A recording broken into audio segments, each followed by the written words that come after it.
அனுரகுமார திசாநாயக்க தன்னுடைய பதவியேற்பு நிகழ்வில் ஒரு தெளிவான வசனத்தை பாவிக்கிறார். அதாவது, எங்களுக்கு வாக்கு போட்ட மக்கள், எங்களுக்கு வாக்களிக்காத மக்கள் பற்றி எங்களுக்கு ஒரு மதிப்பீடு இருக்கிறது.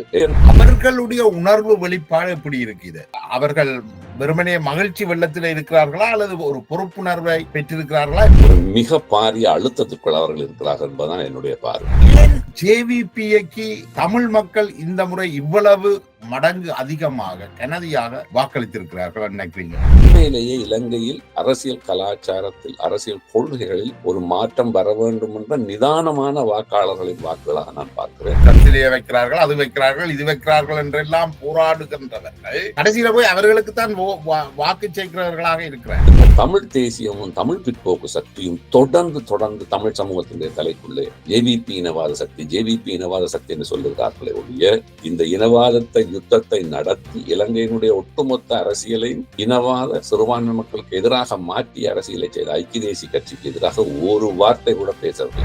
தமிழ் சமூகத்துக்குள்ள உள்ள மிகப்பெரிய கருத்தியல் முரண் என்னென்றால், அவர்கள் இனவாதத்துக்கு எதிராக தாங்கள் பேசுவதாக சொல்லிக்கொண்டு இனவாதிகளை ஆதரிக்கிற போக்கத்தான் பார்க்கிறோம். நாங்கள் ராஜபக்ச எனக்கு சொன்னார், we must thank சம்பந்தன் சொன்னார். அப்ப நான் கேட்டேன், ஏனென்று the moment he took Fonseca onto his stage, we got 1 million more Sinhala vote from the south.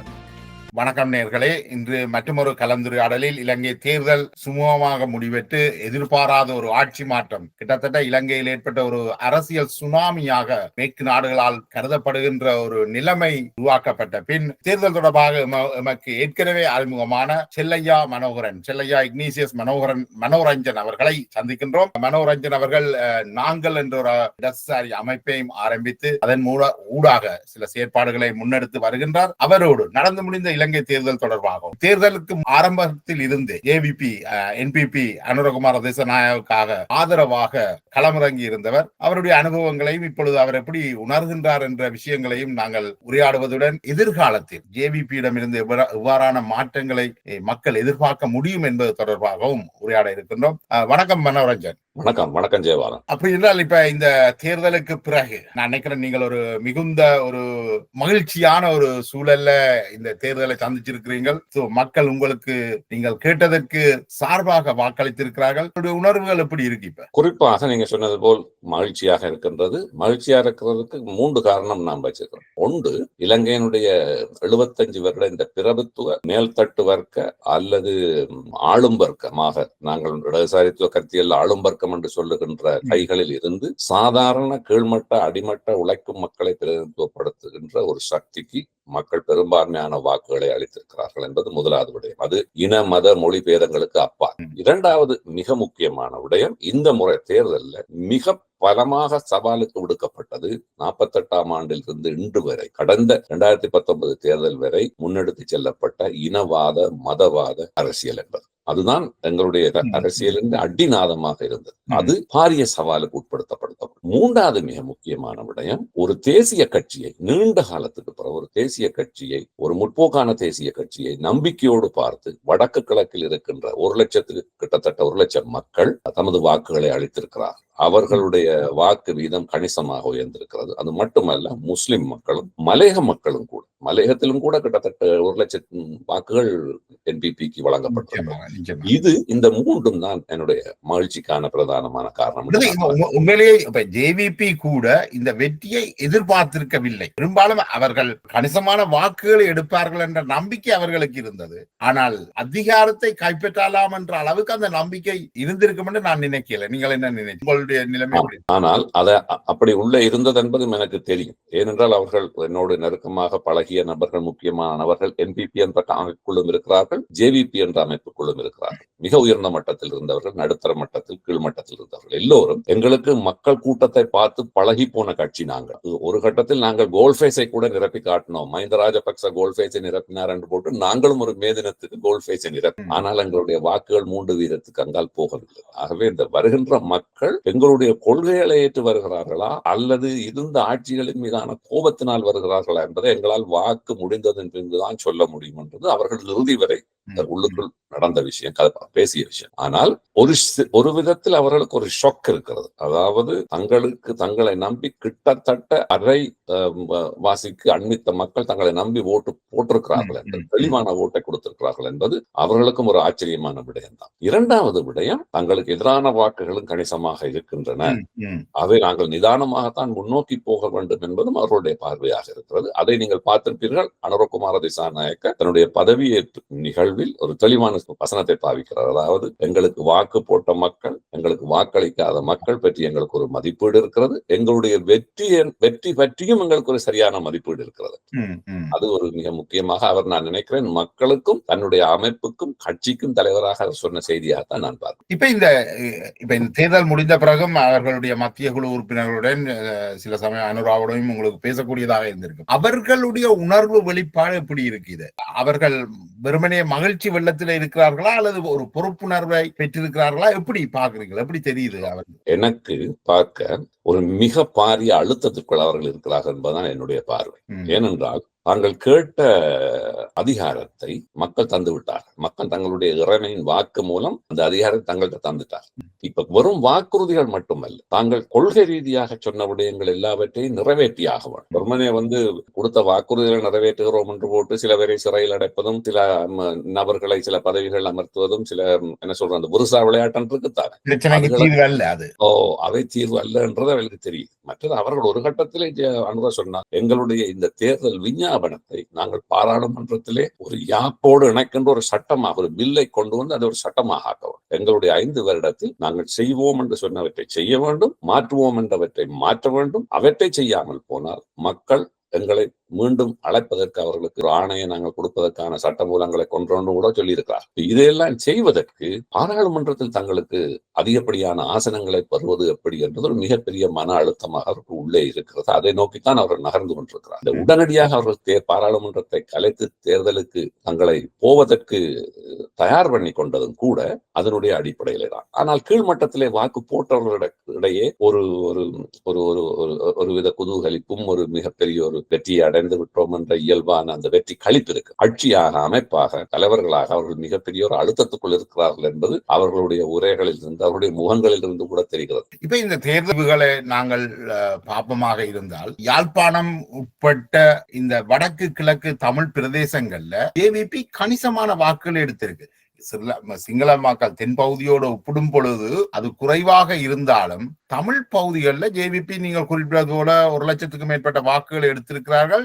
இது கடந்த தேர்தலோடு ஒப்பிடும் பொழுது 18 மடங்கு அதிகமாக ஜேவிபிக்கு தமிழ் மக்கள் வாக்களித்திருக்கிறார்கள். ஏன் ஜேவிபிக்கு தமிழ் மக்கள் இந்த முறை இவ்வளவு மடங்கு அதிகமாக கனதியாக வாக்களித்திருக்கிறார்கள் நினைக்கிறீங்க? இதுல நான் ஏன் இந்த தேர்தலின் பிறகு வெற்றியாக நான் கணிக்கின்ற மகிழ்ச்சியாக இருக்கிற சொன்ன 3வது விடயம் தான் நீங்கள் கேட்கிற விஷயம். அதாவது வடக்கு கிழக்கிலும் நாடு பரந்த அளவிலும் ஜேவிக்கு தமிழ் பேசுகின்ற மக்களிடையே கணிசமான வாக்குகள் உயர்ந்திருக்கின்றன. கிட்டத்தட்ட 1,00,000 வாக்குகள். இந்த வாக்குகள் மலையகத்திலும் கிட்டத்தட்ட அவர்களுக்கு 1,00,000 வாக்கு, முஸ்லிம் மக்களிடையேயும் அவர்களுக்கு கணிசமான வாக்குகள் விழுந்திருப்பதாக அவருடைய கணிப்பீடுகள் சொல்லுகிறது. இதுல என்ன விஷயம் என்றால், வெறும் உணர்ச்சி மயப்பட்ட அரசியலுக்கான விழுந்த வாக்குகள் அல்ல, வெறும் வாக்குறுதிகளுக்காக வழங்கப்பட்ட வாக்குகளாக நான் இவற்றை பார்க்கவில்லை. உண்மையிலேயே இலங்கையில் அரசியல் கலாச்சாரத்தில், அரசியல் கொள்கைகளில் ஒரு மாற்றம் வர வேண்டும் என்ற நிதானமான வாக்காளர்களின் வாக்குகளாக நான் பார்க்கிறேன். அதுவும் குறிப்பாக இளம் தலைமுறையினரின் வாக்குகளாக நான் பார்க்கிறேன். அதாவது இந்த யுத்த சூழலுக்குள் போய் இந்த சிங்களவன் ஒன்றும் தரமாட்டான், சிங்களவன் எங்களுக்கு ஒன்றும் கிடைக்காது, இவங்கள் எல்லா காலமும் இப்படித்தான், இவங்களோட எங்களால வாழ முடியாது போன்ற இந்த கருத்தியலுக்குள் இருந்து வெளியே வந்து நாங்கள் இந்த நாட்டுக்குள் வருகின்ற ஒரு முற்போக்கான அரசு கூடாகத்தான், ஒரு ஆக்கபூர்வமான கருத்தியலை கொள்கிற அரசு கூடாகத்தான் எங்களுக்கு ஏதாவது ஒரு மாற்றம் அல்லது எங்கள் பிரச்சனைகள் தீர வேண்டும் என்ற நம்பிக்கையோடு பார்த்த ஒரு நிதானமான வாக்காளர்களின் வாக்குகள் என்றுதான் நான் பார்க்கிறேன். இவர்கள் வடக்கு கிழக்கில் இருந்த கட்சிகள் சொன்ன எவருக்கும் வாக்களிக்காமல் துணிந்து என்பிபிக்கு வாக்களித்திருப்பது ஒரு மிக நல்ல சமிக்ஞை. அது தமிழ் சமூக பரப்பில் ஒரு அரசியல் கலாச்சாரத்திற்கான ஒரு அத்திவாரமாக அமைய வேண்டும். ஜேவிபிக்கு விழுந்த வாக்குகள் 18 மடங்காக இருந்தாலும் ஒரு 30% அதிகமான ஜேவிபி, அதாவது ஒரு பெர்சன்டேஜ் என்று படி பார்த்தால் அது ஒரு மிக குறைந்த அளவு வாக்குத்தான். ஆனால் பெரும்பாலும் இந்த இலங்கையில நடக்கிற இந்த இனவாதத்துக்கு காரணமான ஐக்கிய தேசிய கட்சி பிரிந்து வந்த 2 பேரும் தான் இந்த முறை வாக்கு போட்டியிட்டார்கள். ஒன்று ரணில் விக்ரமசிங்க, சஜித் பிரேமதாச. இந்த ஐக்கிய தேசிய கட்சி தான் இலங்கையின் இனவாதத்துக்கு அடிக்கல் இட்டது. அது மட்டுமல்லாமல் யாழ்ப்பாணத்தில் நடந்த இந்த யாழ் நூலக எரிப்பு போன்ற பல்வேறு சம்பவங்களுக்கு அவர்களுக்கு தான் காரணம். தமிழ் மக்கள் எப்படி அதனை அவ்வளவு இலகுவாக மறந்தார்கள் அல்லது எப்படி இலகுவாக இவர்களுக்கு வாக்கை வழங்கினார்கள்? இதில் ஒரு காரணம் நினைக்கிறீங்க நீங்க? அதுல பிரதான காரணம் என்றால் தமிழ் சமூகம் இயல்பாக தமிழ் சமூகத்தினுடைய அரசியல்ல 2 துருவங்களாகத்தான் அது கொண்டு ஒரு உணர்ச்சி மயப்பட்ட அந்த தமிழ் தேசியம் என்று சொல்லுகின்ற ஒரு குறுகிய பார்வையிலான ஒரு அரசியல் பார்வை ஒன்று இருக்குதான, அது ஒரு துவேஷமான ஒரு பார்வை. ஆனால் அதே நேரம் மறுபக்கமாக ஒரு காரியவாத போக்கு இருக்கின்றது இந்த சமூகத்திற்குள். அதாவது அந்த சமூகத்தினுடைய வாக்குகளை தீர்மானிக்கின்ற, அந்த வாக்குகளை வழிநடத்துகின்ற, அந்த மக்களுக்கு கருத்துக்களை கொண்டு போக ஊடகங்களை கைகளில் வைத்திருக்கின்ற அந்த சமூகத்தில் இருக்கின்ற படித்தவர்கள் என்று சொல்லப்படுபவர்கள் அல்லது கருத்தியலாளர்கள், அதாவது ஒப்பீனியன் மேக்கர்ஸ் என்று சொல்லுவவர்கள் எல்லாம் மிகவும் ஒரு காரியவாத போக்கில் தான் தங்களை நகர்த்துகின்றார். இந்த 2ம் எப்போதும் ஒருபுறம் அரசியலுக்காக இனவாதத்தையும் சிங்கள அரசுகளுக்கு எதிரான கோஷங்களை வைத்தாலும் மறுவளமாக அவற்றோடு மறைமுகமாக தங்களுக்கான ஒரு டீலை வைத்துக் கொள்ற அரசியல் நடந்து கொண்டுதான் இருக்கிறது. அப்ப நீங்க பாத்தீங்கன்னா இந்த 2 ரணில் விக்ரமசிங்க, சஜித் பிரேமதாசன், இந்த இருவருக்கு எதிராகவும் வடக்கு கிழக்குல கதைச்ச ஆக்கள் யார் என்றால் என்பிபி வேட்பாளர்கள் மட்டும்தான் போய் பேசினார். என்பிபி அனுரகுமார திசாநாயக்க ஒரு ஆள் தான் இந்த 2 மோசமான ஐக்கிய தேசிய கட்சியிலிருந்து வந்த 2 பிரதிநிதிகளுக்கு எதிராகவும் கருத்து சொன்னவர் அவர் மட்டும்தான். தமிழரசு கட்சியாக இருக்கலாம் அல்லது தமிழரசு கட்சிக்கு எதிராக கருத்து வைத்த கஜேந்திரகுமார் பொன்னம்பலமாக இருக்கலாம் அல்லது அவர்களுக்கு வெளியிலே இருந்து தனியாக டிடிஎன்ஏ என்று போட்டு பொது வேட்பாளர் என்ற பொதுச்சபையாக இருக்கலாம். இவர்கள் மூவருமே இந்த ஐக்கிய தேசிய கட்சியில் இருந்து வந்த 2 பிரதான வேட்பாளர்களுக்கு எதிராக ஆழமான விரிவான அரசியல் கருத்து பரப்புரையவர்கள் செய்யவில்லை. நீங்கள் அதை கவனித்து பாருங்கள். அப்ப தமிழ் மக்களிடையே இவர்கள் எப்போதும் இந்த ஐக்கிய தேசிய கட்சி தான் இலங்கையிலே சிங்கள மொழி ஆட்சி மொழியாக கொண்டு வருகின்ற கருத்தியலில் இருந்து, சிங்கள மக்களுக்கு எதிரானவர்கள் தமிழர்கள் என்ற கருத்தியலை கொண்டு போவதில் இருந்து, இந்த யுத்தத்தை உருவாக்கியதில் இருந்து, இலங்கையினுடைய அரச யந்திரத்தை ஒரு இனவாத யந்திரமாக மாற்றியதில் இருந்து இந்த விதை வழிநடத்தி வந்தவர்கள் ஐக்கிய தேசிய கட்சி. என்னன்னு சொன்னால் இந்த தமிழ் தேசியம் கதைப்பவர்கள் அல்லது புலி தேசியம் பேசுபவர்கள் இவர்கள் எல்லோருமே சஜித் அல்லது ரணில் விக்ரமசிங்கவின் ஆதரவாளர்களாகத்தான் இருந்திருக்கிறார்களே ஒழிய இவர்கள் இனவாதம் கதைக்க வேண்டாம் என்று சொன்ன ஜேவிபியோட இனிய அவர்கள் ஒருபோதும் எண்ணி இருக்கல. அதுக்கு காரணம் சரி. அதுக்கு காரணம் என்னென்றால் இந்த வடக்கு கிழக்கு சார்ந்த இந்த மேல்தட்டு வர்க்க தமிழ் தேசிய குறுந்தேசியவாத அரசியலுக்கான அந்த விளைநிலம் தென்னிலங்கையினுடைய சிங்கள பௌத்த இனவாதம் தானே. அதுக்கு எதிராக அவர்கள் இங்க வடக்கு கிழக்குல இருக்கிற தமிழ் எலிட்ஸ் குரூப் அவர்கள் பெரிய அளவில் ஒரு எலிட் குரூப்பா வளராட்டிலும் ஒரு ஆதிக்க சமூகம் ஒன்று இருக்குது. அப்ப அவர்கள் சமூகமும் தென்னிலங்கையில இருக்கிற ஆதிக்க சமூகமும் தங்களுக்குள்ள ஒரு சமரசம் செய்ய எப்பவுமே தயாரா தான் சமரசம் செய்து கொண்டேதான் தொடர்ந்து செய்து கொண்டுதான் வந்திருக்கிறார்கள். இப்பொழுதும் அப்படித்தான் இருக்கிறார்கள். நீங்கள் அதை பார்க்கப்போ இந்த ரணில் விக்ரமசிங்க போகின்ற பொழுது கட்சி வேதம் இல்லாமல் அவரோடு போய் கதைப்பதற்கும் நின்று படம் எடுப்பதற்கும் அவருக்கான அங்கீகாரத்தை தங்களுடைய தமிழ் மக்களிடையே பெற்றுக் கொடுப்பதற்கும் போட்டி போட்டுக்கொண்டு இந்த கட்சிகள் முன்னிக்கின்றன. ஆகவே இவர்களுக்கு தென்னிலங்கையிலே இந்த இனவாத மதவாத கடந்த ஆட்சிகள் அவர்கள் தனிப்பட்ட முறையில ஆட்சியை பிடித்தாங்க. அதுக்கு பிறகு தேசிய அரசாங்கம் என்று அமைச்சு ஆட்சியை பிடிச்சாங்க. தரிசிலையை வைக்கிறார்கள், அது வைக்கிறார்கள், இது வைக்கிறார்கள் என்றெல்லாம் போராடுகின்றவர்கள் கடைசியில போய் அவர்களுக்கு தான் வாக்கு சேர்க்கிறவர்களாக இருக்கிறார்.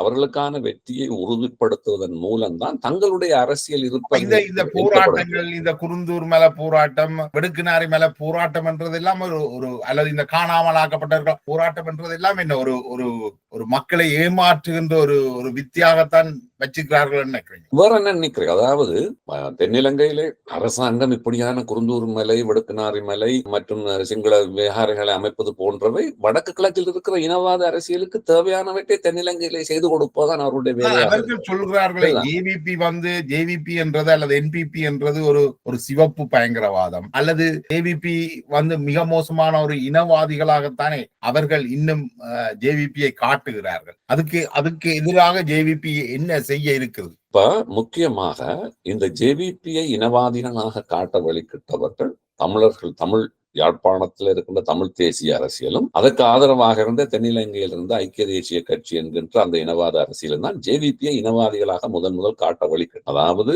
ஜேவிபியினுடைய அரசியலை நீங்கள் ஆரம்ப காலத்தில் எடுத்தீங்கன்னா ஜெயபாலன், அவர்கள் சுய நிர்ணய உரிமையை ஏற்றுக்கொண்டவர்கள், சுயாட்சியை ஏற்றுக்கொண்டவர்கள். நான் உங்களுக்கு ஒரு பத்திரிகை, இளநாடு பத்திரிகையில வந்த ஒரு அறிக்கை, அப்பொழுது பொதுச் செயலாளராக ஜேவிபியில இருந்த லயனல் போபகே அவர்கள் கிளிநொச்சியிலே நடந்த ஒரு பொது கூட்டத்திலே 80களிலே போய் பேசியிருக்கிறார். லயனல் போபகே அன்றைக்கும் அப்படித்தான் இருந்தார், இன்றைக்கும் அப்படித்தான் இருந்தார். அப்ப அங்க இருந்து அங்கீகரிக்கிறதுதான் பிரச்சனையாகும். அப்ப அங்க இருந்து தான் அதனுடைய சறுக்கல் ஆரம்பித்து வருகிறது. ஜேவிபிக்குள் தொடர்ச்சியாக இந்த சிறுபான்மை மக்களுடைய பிரச்சனை சம்பந்தமாக தொடர்ச்சியான ஒரு அரசியல் விவாதம் அதற்குள்ளே இருந்து வந்திருக்கு. அது ஒரு அரசியல் கட்சிக்குள் இருக்கும், மேலும் கீழுமாக அரசியலிலே அந்த விவாதங்கள் நடக்கும். ஆனால் அது சம்பந்தமாக பிரிந்த பலர், ஜேவிபியிலிருந்து அன்றிலிருந்து பிரிந்த பலர் இன்று வரை அந்த நிலைப்பாட்டில் அவர்கள் உறுதியாக இருக்கிறார்கள். ஒட்டுமொத்த நாட்டின் பிரதான அரசியல் கட்சிகள் இனவாத அரசியலை ஒரு அளவுக்கு அதிகமாக சமூகத்துக்குள்ள பம்ப் பண்ணதுக்கு, அதாவது உள்ளுக்கு உமிழ்ந்து விட்டதுக்கு பிறகு சிறு கட்சிகள், சிறு அமைப்புகள், முற்போக்கு சக்திகளுக்கு திக்குமுக்காடி போகின்ற ஒரு நிலை ஒன்று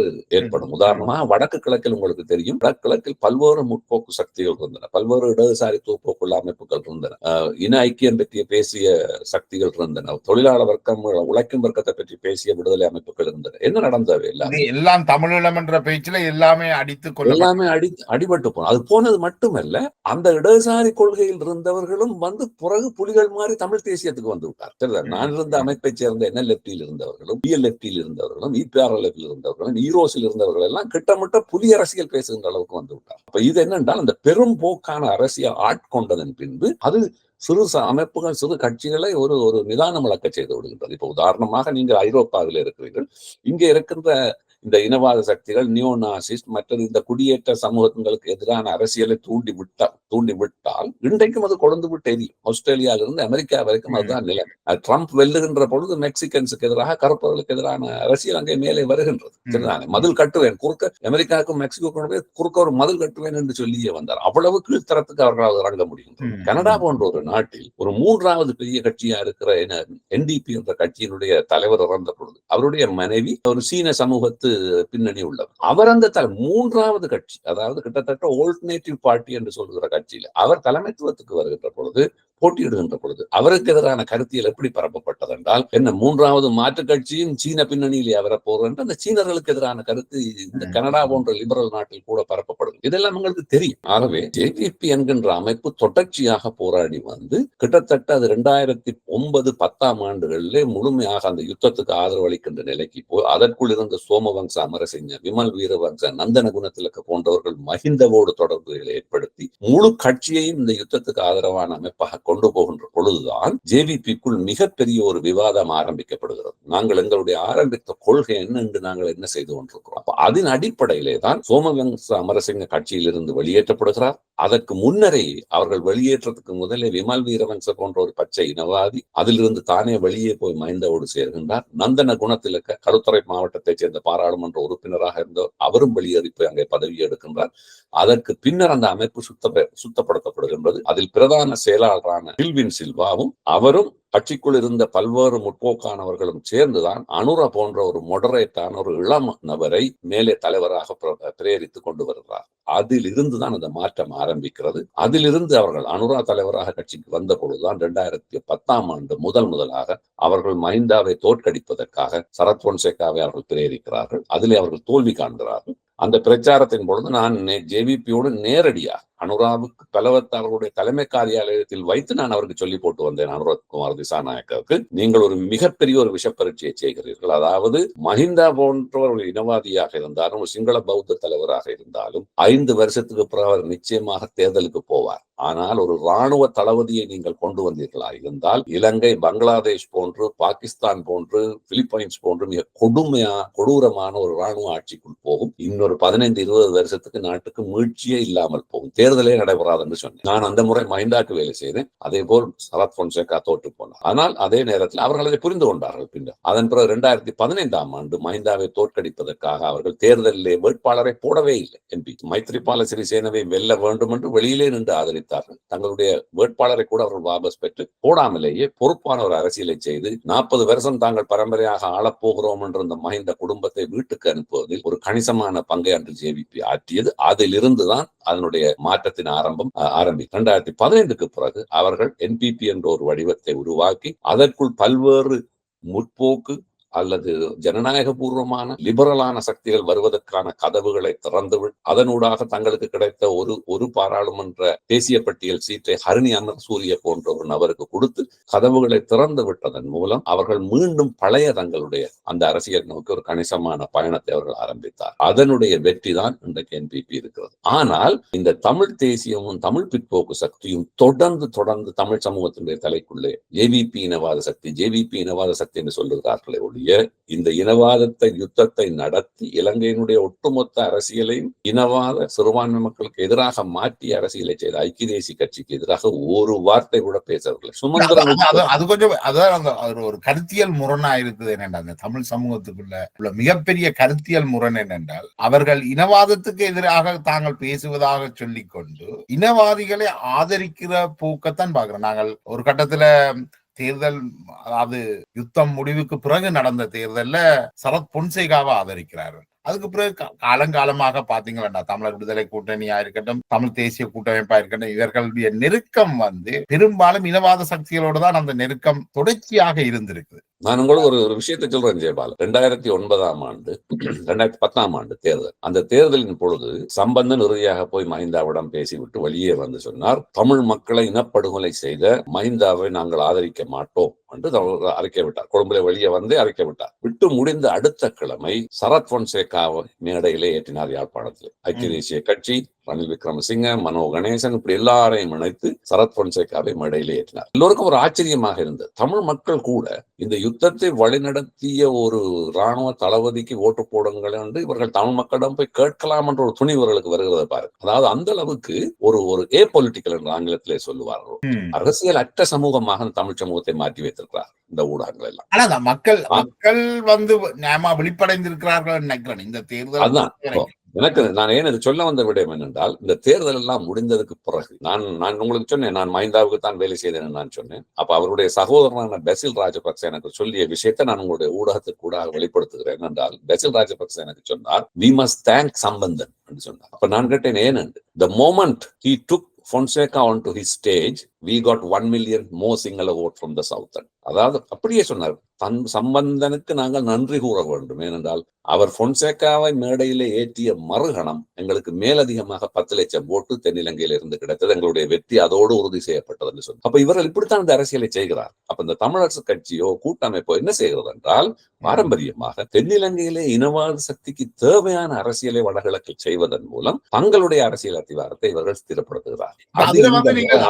நீங்கள் ராஜபக்ஷ உடைய அந்த கட்சிக்கு நீங்கள் போனதுக்கு அல்லது அதனோடு சேர்ந்து இயங்கினதுக்கான அடிப்படை காரணம் என்ன?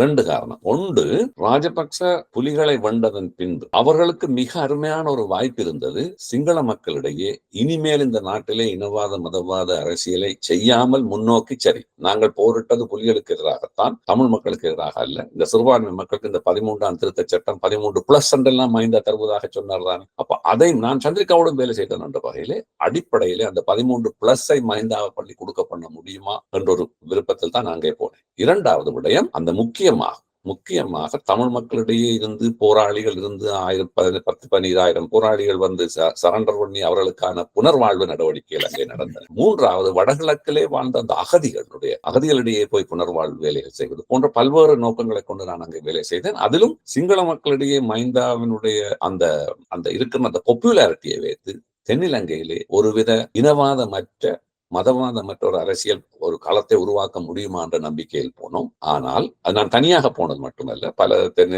வெளிநாடுல இருந்து பல புலம்பெயர்ந்தோர் நாங்கள் போயிருந்தோம்.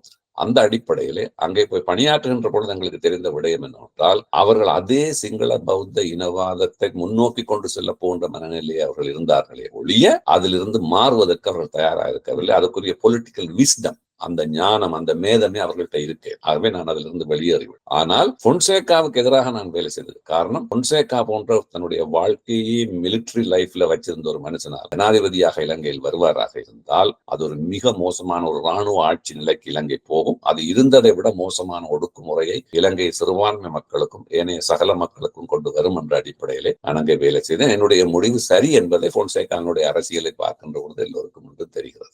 எப்படி நீங்க ராஜபக்சவை நம்பி செயற்பட்டீங்களோ, ராஜபக்ச அந்த அந்த அந்த போக்குல பயணிக்கல, நீங்கள் விரும்பின போக்குல பயணிக்கல. இப்ப பலரும் வைக்கிற விமர்சனங்கள் என்னென்றால் ஜேவிபியும் அந்த போக்குல பயணிக்காது என்ற ஒரு முடிவு கூறலுக்கு அவர் நாடாளுமன்றத்தை கைப்பற்றி 24 மணி நேரங்களுக்குள்ளேயே இவ்வாறான விமர்சனங்கள் வர ஆரம்பித்து விட்டது என்றால் இவர்களை நம்ப முடியாது, இவர்களும் இனவாதிகளாகத்தான் மாறுவார்கள் என்று. இதுக்கு நீங்க என்ன பதில் சொல்றீங்க? இதுதான் இந்த எங்களுடைய தமிழ் சமூகத்தினுடைய மிக ஆபத்தான அரசியல் என்பது. ஒரு சாதாரண மக்கள் அதை உணர்வது அல்லது சாதாரண மக்கள் அப்படி ஒரு மனநிலையிலே இருப்பதுக்கு நியாயம் இருக்கிறது. ஏனென்றால் என்னுடைய பரம்பரை, என்னுடைய தந்தையினுடைய பரம்பரை, என்னுடைய பெற்றோருடைய பரம்பரை, எனக்கு அடுத்த பரம்பரை, 3 பரம்பரையினர் நாங்கள் இதுதான் இந்த 75 வருஷத்துல கண்டிருக்கோம். இந்த ஒரு அதுல வேறொரு மாற்றமும் வரையில். ஆனால் அடுத்த புது பரம்பரைக்கும் நாங்கள் அந்த விஷயத்தை தான் போடுறோம், தலைக்கு அதே விஷயத்தை தான் போடுறோம். இப்ப சிங்கள மக்கள் மத்தியில 3 பரம்பரைக்கு என்ன சொல்லி வந்திருக்கிறார்கள்? தமிழர்கள் தான் சிங்களவர்களுக்கு ஆபத்து, தமிழர்கள் தான் இந்தியாவில் இருக்கிற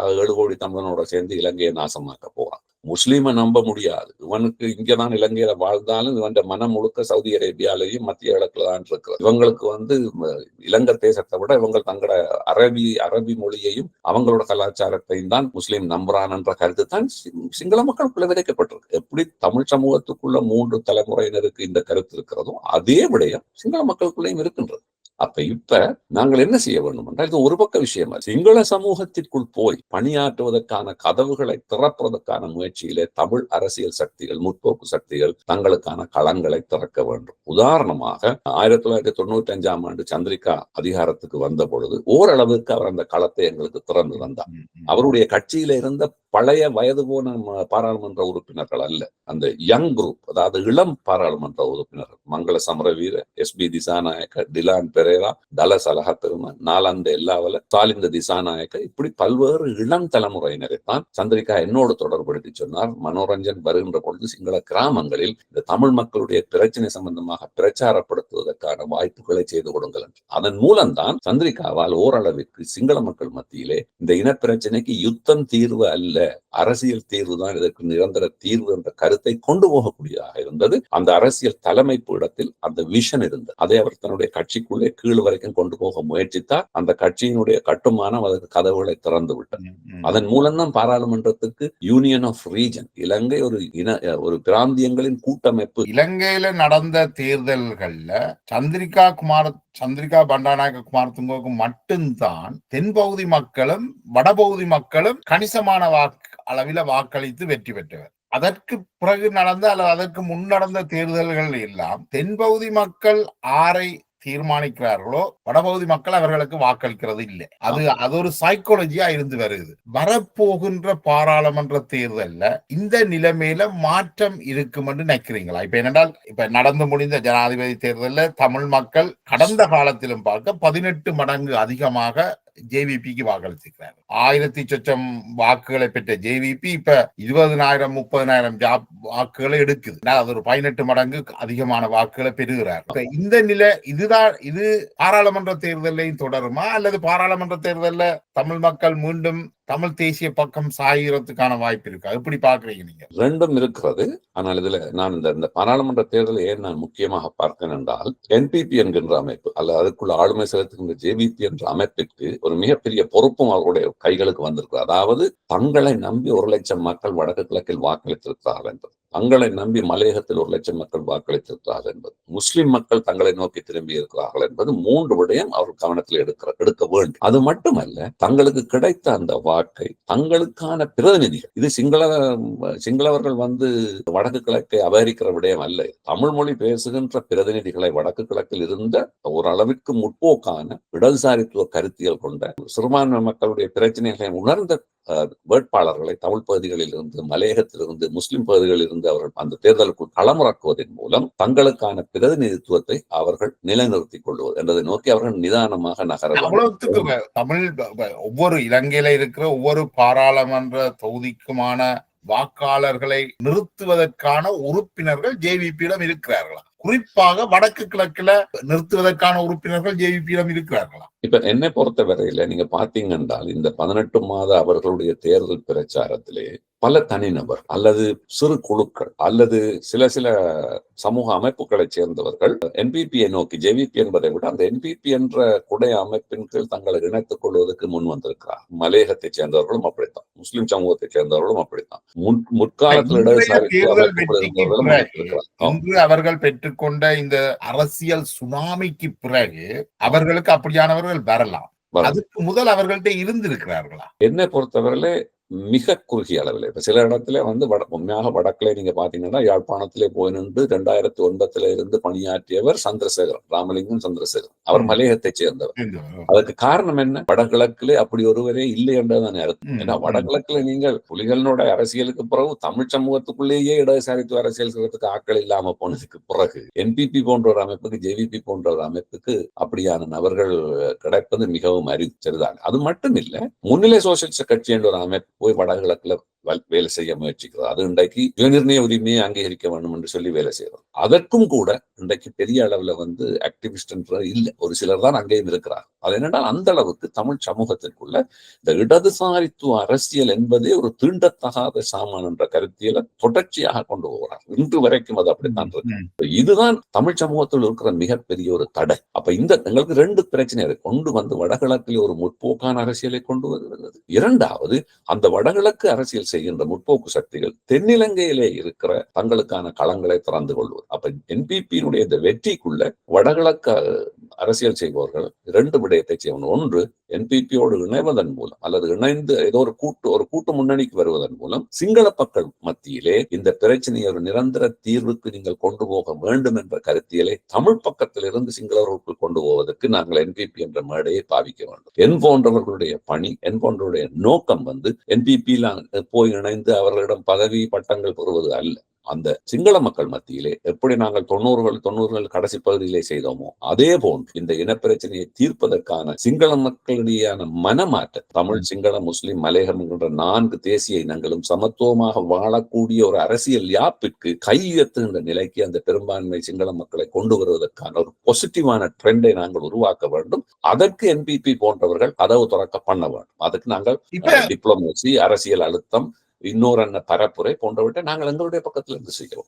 என்பிபி அல்லது ஜேவிபியால வடக்கு கிழக்குல இருக்கிற சிறிய இடதுசாரி கட்சிகளோடயோ அல்லது ஒரு முற்போக்கான அணிகளோடயோ சேர்றதுக்கு வாய்ப்பு இருக்கா? இப்ப நீங்க என்பிபி மற்ற பக்கம் பாத்தீங்கன்னா தென்னிலங்கையிலேயே இந்த முறை தேர்தலில் அவர்கள் எந்த ஒரு குழுவோடும் ஐக்கியம் அமைக்கவில்லை. நீங்க கவனிச்சிருப்பீங்க. தனிநபர்களாக எல்லோரும் போய் அவருக்கு ஆதரவு அளித்தார்களே ஒழிய ஒரு கட்சியோடும் அவர்கள் கூட்டு சேரவில்லை. மறுபக்கம் சஜித் பிரேமதாசா இது வடக்கு கிழக்குக்கும் ஒருவரோடையும் கட்சி கூட்டமைக்கிற வேலை இருக்காது.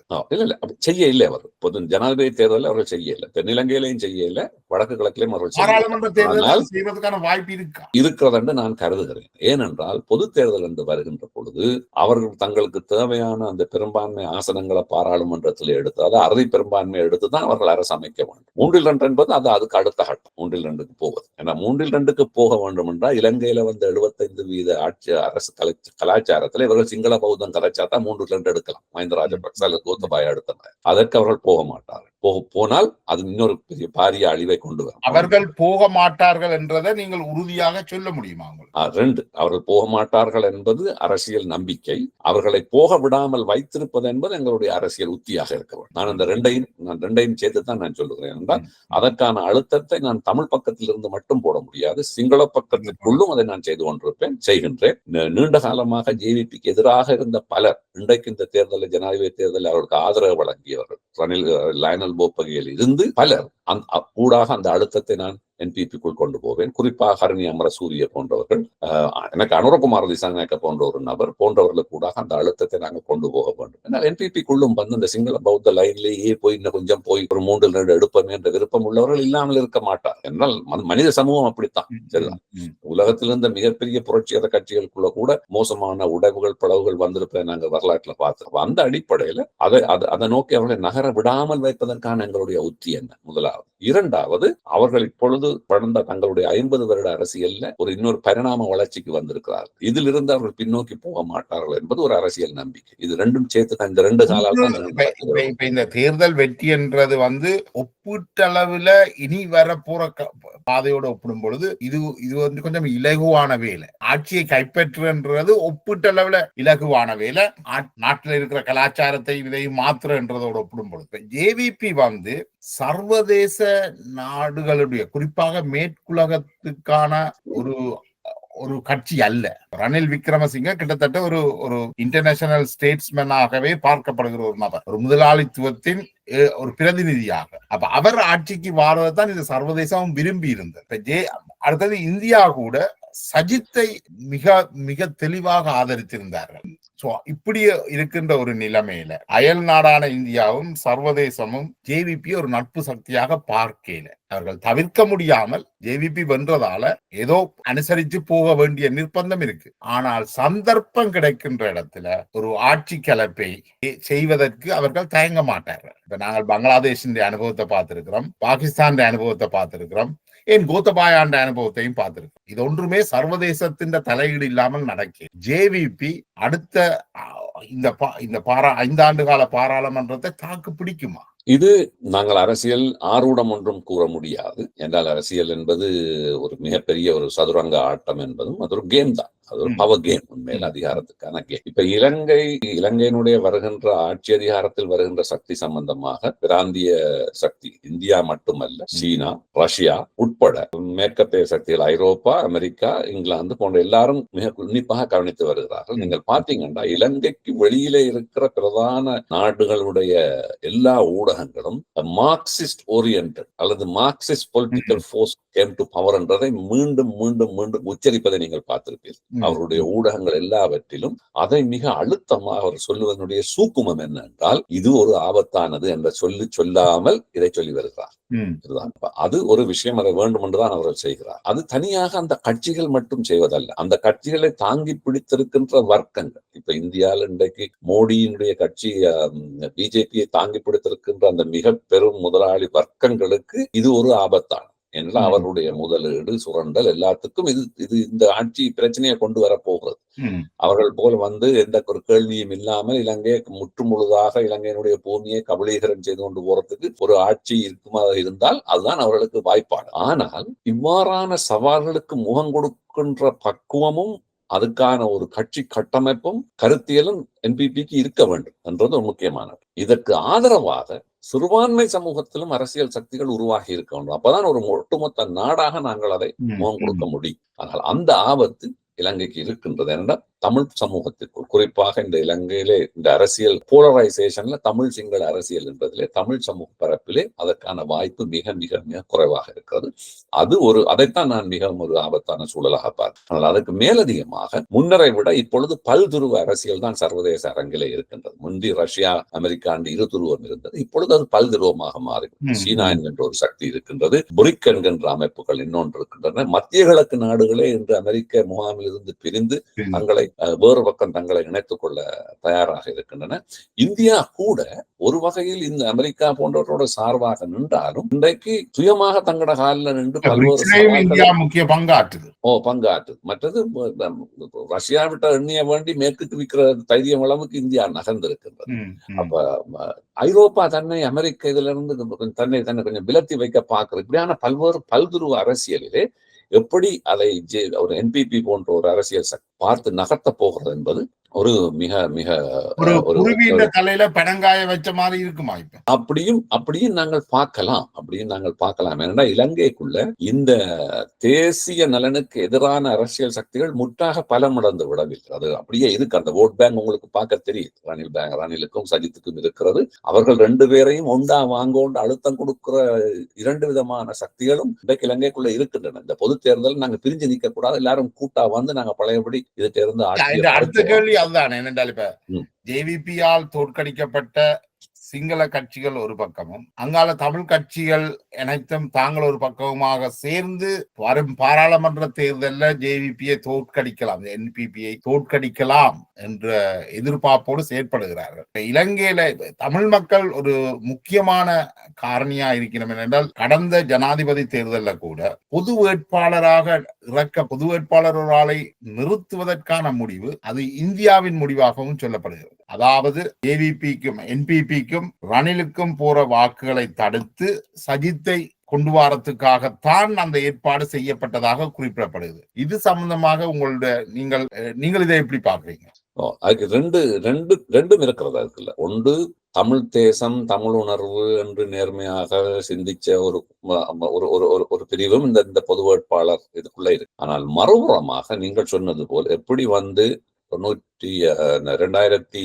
2006 புலிகள் வடக்கு கிழக்க மக்களை தேர்தலை பகிஷ்கரிக்க பண்ணி கோத்தபாய மஹிந்த ராஜபக்ச அதிகாரத்துக்கு கொண்டு வந்தார்களோ அதே மாதிரி ஒரு பாணி வேலைதான் இந்த பொது வேட்பாளரை கொண்டு வருவதன் மூலம் அந்த வாக்குகளை கணிசமாக அரசியல் ஊக்கமுள்ள சமூகத்தினுடைய வாக்குகளை என்பிபியை நோக்கி நகர விடாமல் அதை ஒருமுகப்படுத்துவதன் மூலம் சஜித் போன்றவர்களுக்கு அந்த வெற்றி வாய்ப்பை வழங்குவது என்ற ஒரு பின்னணியும் அதற்குள்ளே இருக்கிறது. அதுக்கு பின்னால் என்னை பொறுத்தவரை இந்திய நலனினுடைய நகர்வுகளும் அதற்குள்ளே இருக்கின்றன. அது ஓரளவுக்கு அவர்கள் வெற்றியும் கண்டிருக்கிறார்கள். அது ஆனால் இவை எல்லாவற்றையும் மீறி, இந்த எல்லா நகர்வுகளையும் மீறி 1 லட்சம் தமிழ் மக்கள் என்பிபிக்கு வாக்களித்திருக்கிறார்கள் என்பதும் மிக கவனத்திற்குரியது. அது பொது தேர்தலில் நான் நினைக்கிறேன் அந்த வாக்கு எண்ணிக்கை இன்னும் கூடுவதற்கான வாய்ப்புகள் இருக்கின்றன. என்பிபி போன்ற ஒரு கட்சி, ஒரு மிக இறுக்கமான கட்சி கட்டமைப்புள்ள ஒரு அமைப்பு, சர்வதேச பல்துருவ அரசியலை தெளிவாக புரிந்து கொண்டு நகர்கின்ற ஒரு கட்சி என்ற வகையிலே அதை சாதகமாக அவர்கள் முன்னோக்கி கொண்டு செல்வார்கள் என்பதுதான் என்னுடைய பார்வை. அது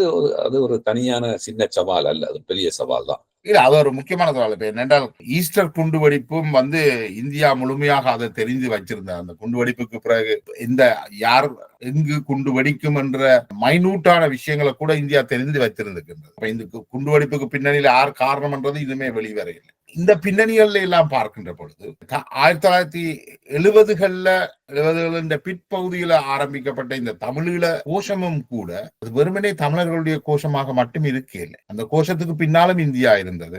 விடுதலை இயக்கங்களை இராணுவமயப்படுத்தினதிலும் இந்தியாவின் முக்கிய பங்களிப்பாக இருந்தது. இலங்கை ஒரு சர்வதேச களத்தின் ஒரு உதைபந்தாட்ட மைதானம் மாதிரி தான் கடந்த 50 ஆண்டுகள் இருந்திருக்கு. மீண்டும் ஒரு இராணுவ முயற்சிகளை அல்லது ஒரு இயக்க பாணியை ஒரு குழுவை வளர்த்து விடுறதுக்கான வாய்ப்பு அல்லது அதை நோக்கி இந்தியா செயற்படுவதாக சில குற்றச்சாட்டுகள் இருக்கு.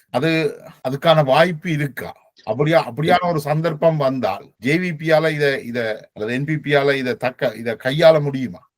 நான் நினைக்கிறேன் இலங்கை சமூகத்தின் பொட்டன்ஷியல் என்றது ஒரு மிக முக்கியமான விடயம் என்று நான் பார்க்கிறேன். அதை ஜேவிபியும் ஓரளவுக்கு புரிஞ்சிட்டு, அதாவது இலங்கை மக்களுக்குள்ள இந்த இனவாதம் மதவாதத்துக்கு அப்பால ஒரு இலங்கை தேசியம் ஒன்று இருக்கு. அந்த இலங்கை தேசியத்துக்கும் சிங்கள பௌத்த இனவாதத்துக்கு இடையிலான அந்த தின் லைன்ல தான் ஜேவிபி ஜிக்ஸாகா பயணிச்சு வந்து இலங்கைன்ற மக்கள்கிட்ட இருக்கிற அந்த தேசிய உணர்வு என்பது தமிழர்கள்ட்ட அது முந்தி இருந்தது, இப்ப அது இல்லை. அது தமிழ் தேசியமாக குறுந்தேசியமாக வந்துட்டு அந்த தேசிய உணர்வுள்ளவர்கள் இருக்கிறார்கள். அப்படியானவர்கள் தான் என்பிபிக்கு வாக்கு அளித்திருக்கிறார்கள் நான் நினைக்கிறேன். அந்த தேசிய உணர்வை ஒரு பாசிட்டிவான இலங்கையினுடைய நலன் சார்ந்த ஒரு தேசிய அரசியலாக கொண்டு போறதுல நான் நினைக்கிறேன் இந்த முறை ஜேவிபியினுடைய அல்லது என்பிபியினுடைய நகர்வு மிக மிக ஒரு ஷார்ப்பான நகர்வாக இருந்திருக்கிறது. இலங்கையை என்னுடைய பார்வையில சர்வதேச சக்திகள் எப்படி மத்திய மத்திய கிழக்குல இருக்கிற அந்த எண்ணெய் வளத்தோட மத்திய கிழக்கை செக்ல போடுறதுக்கு இஸ்ரேல் போன்ற ஒரு ஒரு மிக மோசமான எந்தவித மோரலும் இல்லாத ஒரு தார்மீக தன்மை இல்லாத ஒரு சக்தியை அந்த மத்திய கிழக்கு நடுவுக்குள்ளே கொண்டே வைத்து இந்த முழு மத்திய கிழக்கையும் ஒரு யுத்தகள பூமியாக ஆக்கினார்களோ அது போன்று தென்னாசிய பிராந்தியத்தில் ஒரு மிக ஒரு என்ன சொல்றது ஒரு விஷ விருட்சமாக இலங்கையை மாற்றுவதுதான் இந்த ஏகாதிபத்திய சக்திகளினுடைய விருப்பமாக இருந்திருக்கிறது. அதிலே இங்கிலாந்து அதுல இலங்கையை மாத்தைக்குள்ள இதுல தமிழ் மக்கள் தான் அந்த மிக மோசமான துன்பத்தை அனுபவிக்க போறார்கள். அது உண்டு. அது அந்த தமிழ் சிங்கள முரண்பாட்டை தான் அவர் கூர்மை அடைய. இதுல இந்தியா அந்த நேரத்துல இந்தியா ரஷ்யா என்ற அணியோட இருந்தபடியாலையும் மேற்கத்திய இந்த நகர்வுக்கு எதிராக இந்தியா இன்னொரு நகர்வை மேற்கொண்டு இலங்கை அரசாங்கத்தோடு ஒரு குடுமிப்புடி சண்டையில் போனது. போய்த்தான் இந்திய இலங்கை ஒப்பந்தம் வந்தது, தமிழ் இயக்கங்களுக்கு ஆயுதம் கொடுத்தது, எல்லாம் நடந்து முடிந்தது. நாங்கள் உண்மையிலேயே ஆங்கிலத்தில் சொன்னால் we fought someone else's war. ஒரு யாரோ ஒருவருடைய யுத்தத்தை தான் நாங்கள் செய்தோம். தமிழீழம் நாங்கள் கேட்டதல்ல, அது இந்தியா கேட்ட தமிழீழத்துக்கு தான் நாங்கள் அடிபட்டு கடைசியாக அந்த போராட்டத்தை நாங்கள் நினைத்த வழியிலே கொண்டு செல்ல முடியாமல் தமிழ் சமூகத்திற்கு இருந்த எல்லா முற்போக்கு சக்திகளையும் தமிழ் சக்தியை வைத்து அழித்து முடித்தார். தென்னிலங்கை அரசாங்கம் அளிக்க புலிகள் என்று ஒரு மோசமான வளர்த்து விட்டு வெஸ்டும் இந்தியாவும் எல்லா பிற்போக்கு சக்திகளும் அதற்கு பணத்திலிருந்து ஆயுதத்திலிருந்து கருத்தியலில் இருந்து எல்லாவற்றையும் கொடுத்து அதை வளர்த்து தென்னிலங்கைக்கு தேவையான படு மோசமான வன்முறையை கட்டவிழ்த்து விட்டு முழு நாடு முழுக்க இலங்கையையும் இலங்கை இராணுவத்தையும் இருந்ததை விட 3, 4, 5 மடங்காக பெருக்கி ஒரு மக்கள் விரோத இராணுவமாக கட்டி வைத்திருக்கிறார். அப்ப இது ஒரு டபுள் மிஷன் என்பிபி மாதிரி. ஒன்று இலங்கையினுடைய முற்று அரச கட்டுமானத்தையும் ஒரு தேசிய உணர்வுள்ள ஒரு கட்டுமானமாக மாற்ற வேண்டும். அதே நேரத்தில் நீங்கள் சொன்னது போல் இலங்கையினுடைய ஆட்சியலை இராணுவ புரட்சி மூலம் அல்லது இராணுவ அழுத்தத்தின் மூலம் அல்லது இந்த இனவாத சக்திகளுக்கு அதை உதவியை கொடுத்து ஆட்சி கொழுப்பு செய்வது போன்ற சவாலையும் இவர்கள் கொண்டு வர முடியும். இது ரெண்டையும் செய்கின்ற பணியிலே என்பிபி எப்படி நகரப்போகிறது, அது எப்படி தனக்கு சர்வதேச ஆதரவுகளை வேறு நாடுகள் இருந்து பெற்றுக்கொள்ளப் போகிறது என்பது ஒரு மிகப்பெரிய சவால் தான் உண்மையில. அந்த ஆபத்து நிறைந்துதான் இருக்கிறேன். இலங்கையினுடைய நீங்கள் சொன்னது போல ஒரு சர்வதேசங்களுடைய ஒரு தேவையான ஒரு கண்ணியாக இலங்கை இந்த தென்னாசிய பிராந்தியத்தில் அமைந்திருப்பதும் அதுக்கு ஒரு காரணமாக தான் நான் பார்க்கிறேன். என்னை பொறுத்தவரையிலே இலங்கையிலே நடந்த இந்த யுத்தம் என்பது 30-40 வருட யுத்தம் என்பது நாங்கள் விரும்பி எங்களுக்காக நடத்தப்பட்ட யுத்தம் அல்ல. அது வேறு சில சக்திகளுடைய தேவைக்காக நடத்தப்பட்டது. அதில் சிங்கள பௌத்த இனவாதமும் அதனுடைய அரசும் கட்டுமானங்களும் வடக்கிலே புலிகளும் புலி அரசியலும் தமிழ் தேசிய கட்டுமானமும் ரெண்டும் சேர்ந்துதான் அதுக்கு பங்களிப்பு செய்திருக்கின்றன. நான் நினைக்கிறேன் இந்த புலியோட இந்த நீண்ட உரையாடலை நாங்கள் நிறைவுக்கு கொண்டு வரலாம் நினைக்கிறேன். அடுத்தது இந்த தேர்தல் களம் இன்னும் சுவாரஸ்யமாக போகும் என்று தான் நினைக்கிறேன். இந்த அரசியல் களம் நாங்கள் தொடர்ந்து பேசுவோம். அது வரைக்கும் உங்களுக்கு இந்த இவ்வளவு நேரம் எங்களோடு கலந்துரையாடியமைக்கு மிக்க நன்றி மனோரஞ்சன். நன்றி ஜெயபால். நன்றி.